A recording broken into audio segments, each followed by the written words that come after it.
Peace and blessings, abundant souls. This is the Abundantly Ever After show with Jovhannah Tisdale. I am outside. You can probably hear the rain falling. It's so soothing and relaxing, and I am really loving and enjoying it. So hopefully it'll give a little bit of ambiance to our conversation today, which interestingly enough, I was going to talk about change, but I think I want to talk about like weathering the storm and how, when we get into bad situations or things just are not going well, like how we can still adjust and keep our heads up and not succumb to our circumstances. So I've been through a lot of things. There's a point in time when I had lost my job. I was having trouble finding and keeping a job because the economy was crap. This was between 2007, 2008. I would find work and then I would get laid off or let go because they were downsizing, and it was just a cycle over and over again. So with inconsistent income coming in, my finances were affected. My living situation was affected. People were not supportive of me. They were just thinking that, I was just fucking my life up. And I'm like, you do realize that I cannot control whether or not a company decides to keep me on. I can't control that. So I'm doing the best I can with the cards that I was dealt, and you're not fucking helping by talking shit or trying to make me feel bad about an already bad situation. So it was just a lot of things going on. My family wasn't that helpful or supportive. So there was just a lot of judgment and shame that just made me feel bad about myself and my life. I felt like I had just made the absolute worst decisions. How did I get here? And so then I'm blaming myself, which is just not helpful. So I came up with a plan, and I was like, if I continue to stay in this area around these people who just think I'm a fuck up, I'm not going to get better. You can't thrive in an environment that's not supportive. So I have this deck. It's called the Chakra Wisdom Oracle deck. I can't think of the lady's name who made it, but I can see her face. And in the card, it's one of the cards is red geranium. And so it's geranium flower that's growing in a pile of garbage. So someone had this geranium plant and the plant died. Maybe it wasn't getting enough water, enough nutrients, enough sunlight, whatever the case may be. The plant died. So they threw the plant away thinking, oh, this plant is dead. It's done for. Meanwhile, the trash gets picked up, the plant gets to the dump, and there in the nutrient-rich soil of the dump where, people throw their garbage and stuff, it was able to thrive because it was getting the nutrients that it needed. And so the moral of that story, or the lesson within that, is that sometimes you have to go in order to grow, right? Sometimes we aren't able to get the sustenance that we need. And so in order to get what it is we need, I'm sorry, I had to crack my windows. It's getting a little steamy and the rain has slowed down. So sometimes we have to move. And I know that's not ideal for everyone. So I'm going to share some tips where you can still create sacred space if you're not able to physically uproot yourself and move away.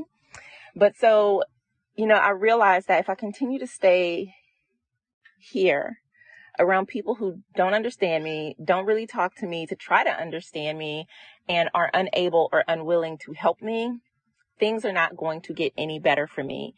So I sat down and I thought, what would be the ideal situation? What is it that I want to do? What would make me happy? What will get me into my own place and comfortable in an area that I will be happy in?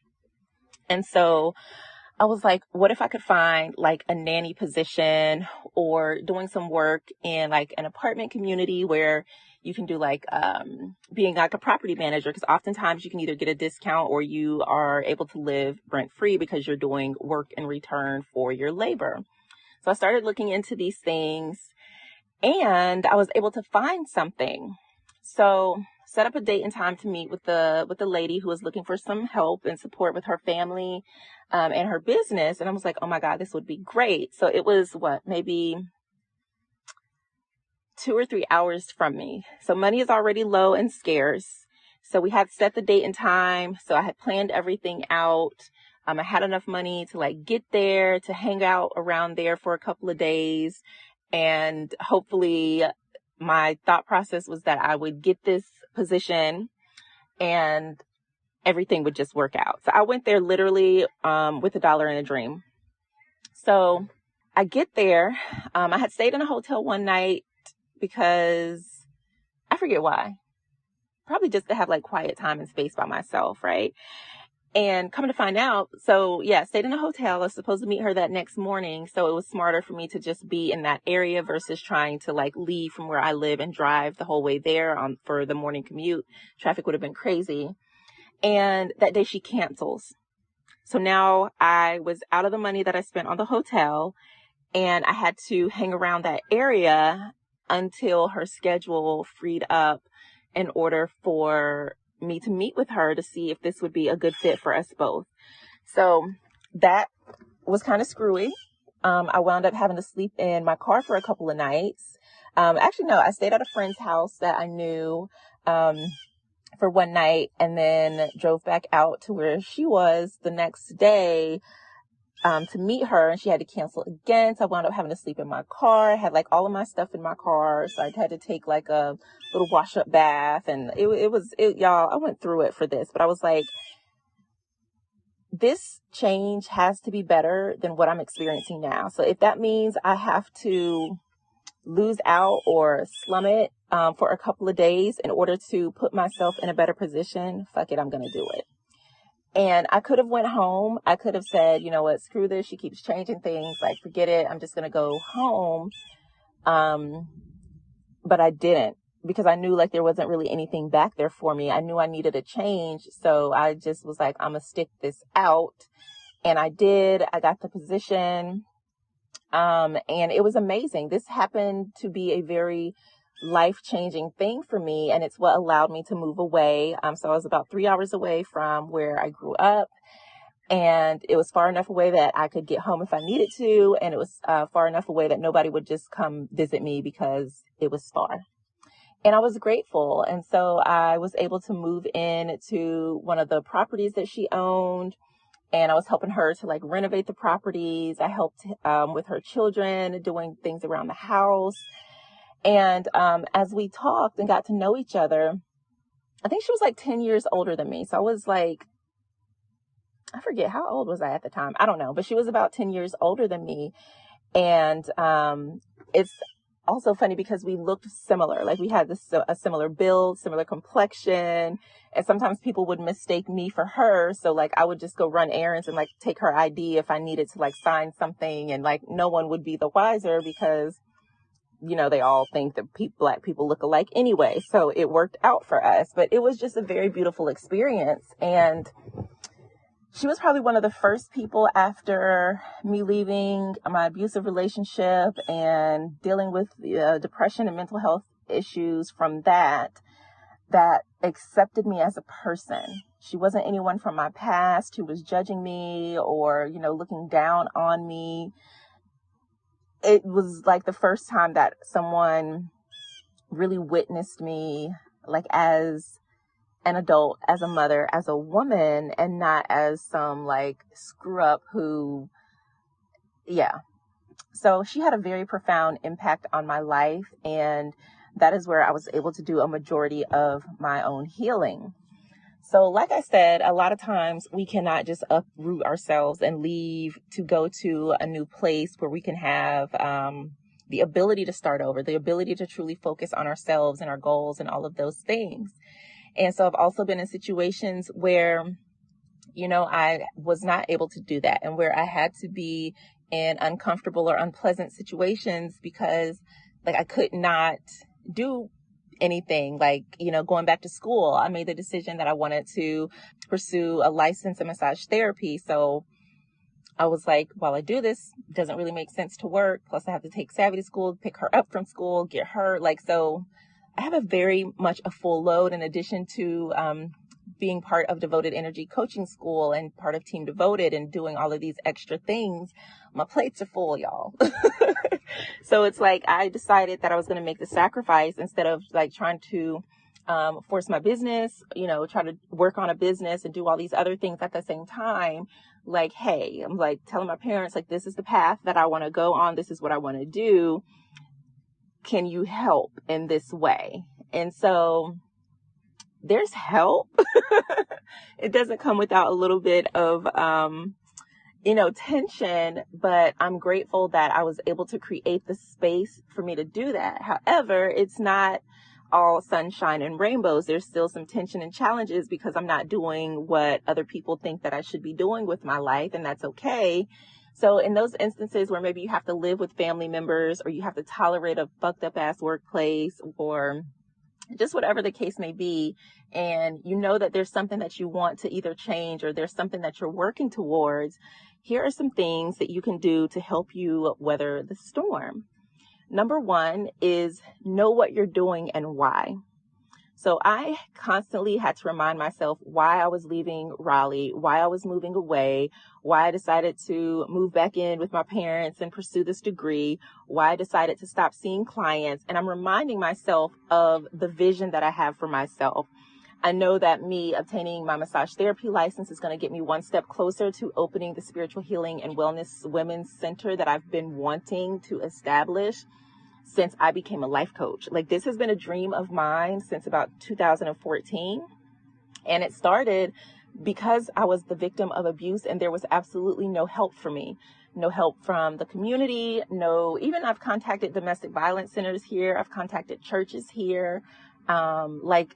Like from family to friends to organizations, there was just little to no help. And that was very unfortunate, or either I didn't know where to go for help because I didn't know how to source it. So I wanted to be able to provide support to women who were struggling, maybe not necessarily with domestic violence, although a lot of the people that I have worked with as a healer and coach have experienced some form of domestic violence in their life, or other trauma like sexual assault. I just want it to be a support to people because I don't want to see other people struggle the way that I did, because it's fucking ridiculous and we don't have to. So I constantly remind myself of what I am doing and why. I'm also a very spiritual person. I have different spiritual practices and things that I do. So I set a mood around me. One of the things that I do as well is I don't listen to toxic music.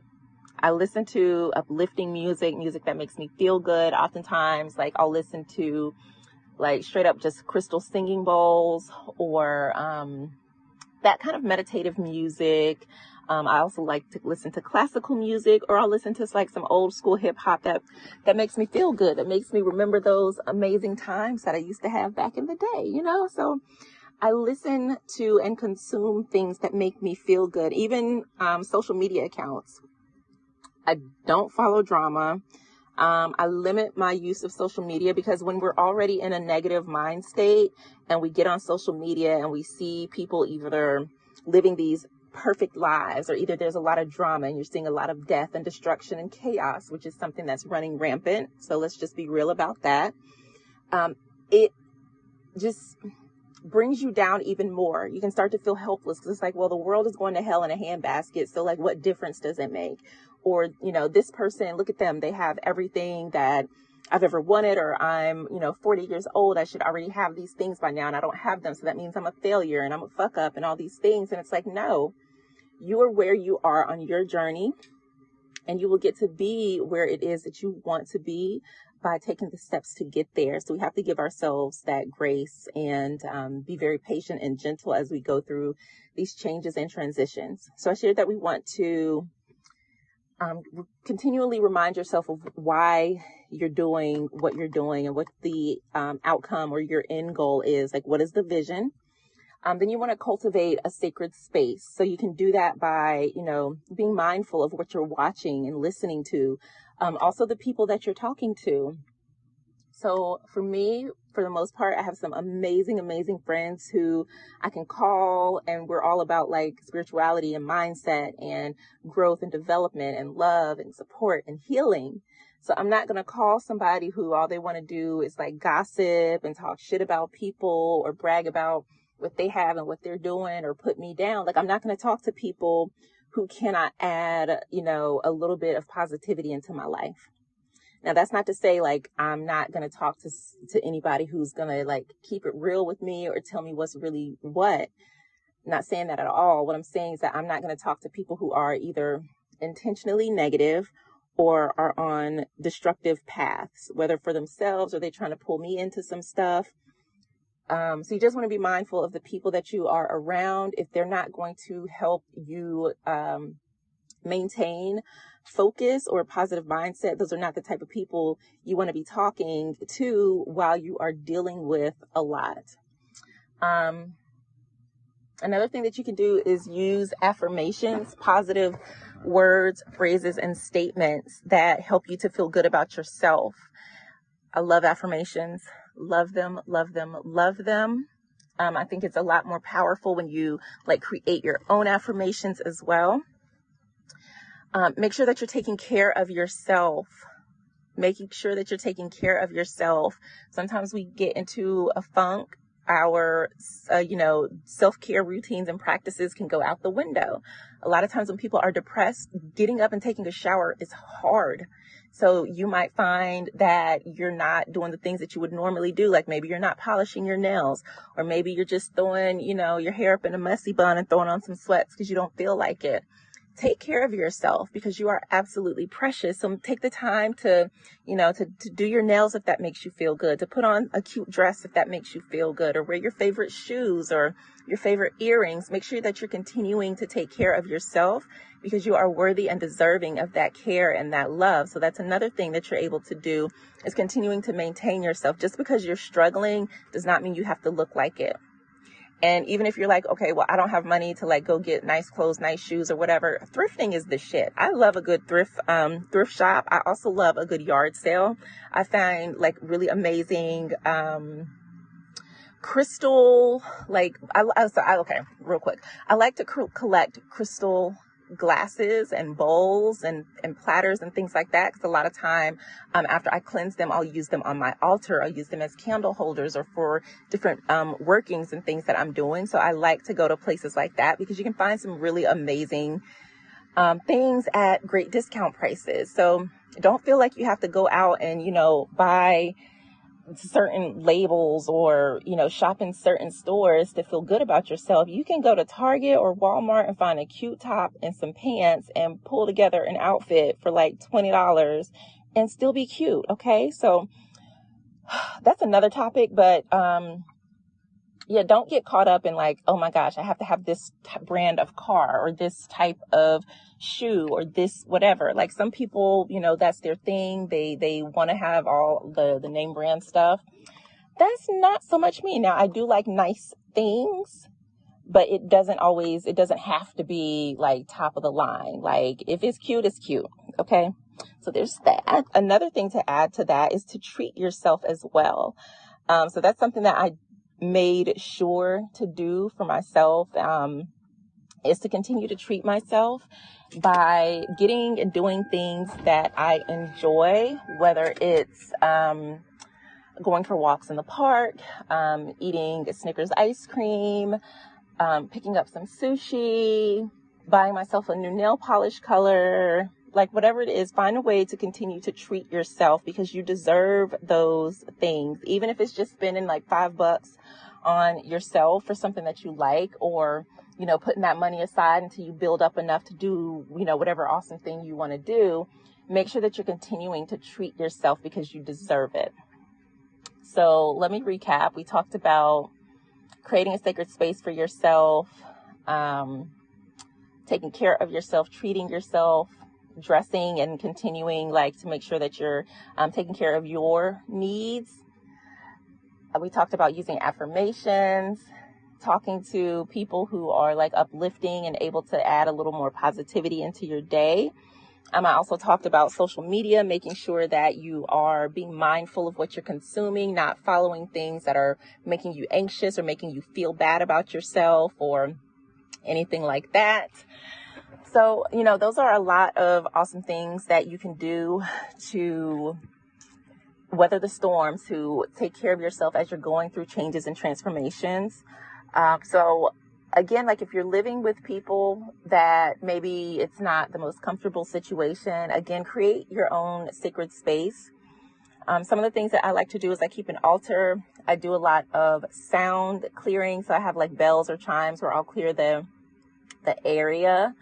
I also use incense. I'll light candles. Prayer is amazing, whether, you have an altar or not. Like, prayer is a beautiful way to support yourself as well. Now, my favorite thing to do, y'all, is journal. Journaling is the shit. I love journaling. That's one of the aspects of coaching that I absolutely love. I'm always creating journals and sharing journaling prompts because they are so powerful. I have always kept a journal. As a little girl, I had a journal, and I have continued and will continue to always write and keep journals. There are many different ways that you can use a journal, many different types of journals. So this is where journaling became so significant to me, is that I didn't always have someone that I could talk to. And even if I did have someone to talk to, oftentimes I didn't feel safe talking to them because ears were listening.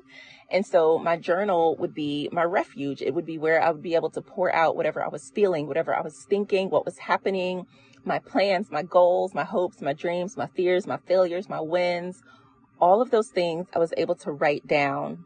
And it also serves as a beautiful thing. So I did throw away many of my journals, but I also have several, especially from the time that I was depressed.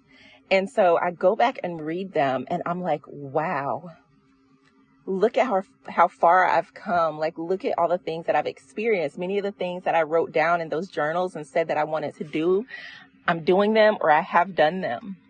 And so it's just a beautiful way to reflect and look back at your own growth.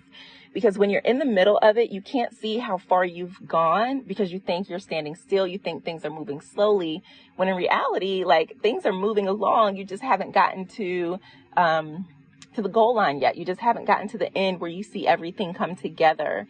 So journaling is a beautiful way to not only process what's happening, but to just really express yourself.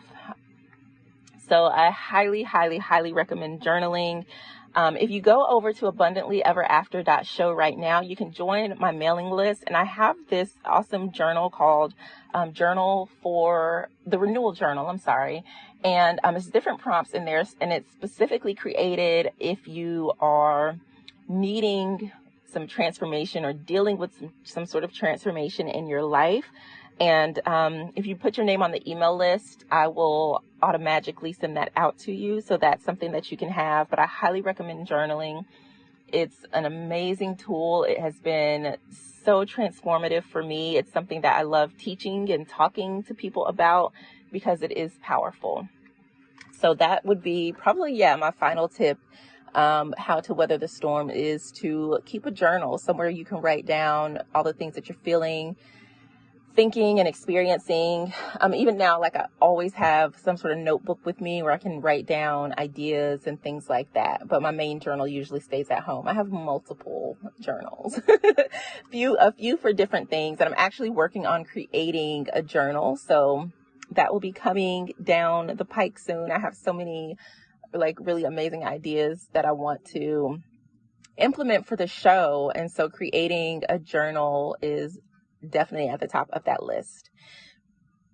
So thank you so much for tuning in to this episode. I hope that these tips have served you well. They have absolutely been super helpful for me. And I'll probably have more tips to share about this because that is not the end all and be all, but those are the ones that really came to mind today in regards to dealing with transformation, how to continue to move forward in the face of challenges and obstacles. You definitely want to know what it is that you're working towards and constantly remind yourself of that. Anything that is not in alignment with that, that's another thing that I'll add, is that anything that's not in alignment with where you want to go, who you want to be, and what you want to do, you have to start letting those things go because they'll act as anchors and begin to weigh you down as you're trying to elevate yourself into this new you, into this new lifestyle, into these new experiences. It's going to be hard to do that if you are attached to all of these past things. So sometimes we have to let go of the shit that's weighing us down in order for us to open up to receive what it is that we are desiring to manifest. So That is it, my friends. If you have questions, comments, concerns, email hello@abundantlyeverafter.show, and I'll be happy to respond. I'm sending you abundant blessings, and I'll see you on the next episode. Peace.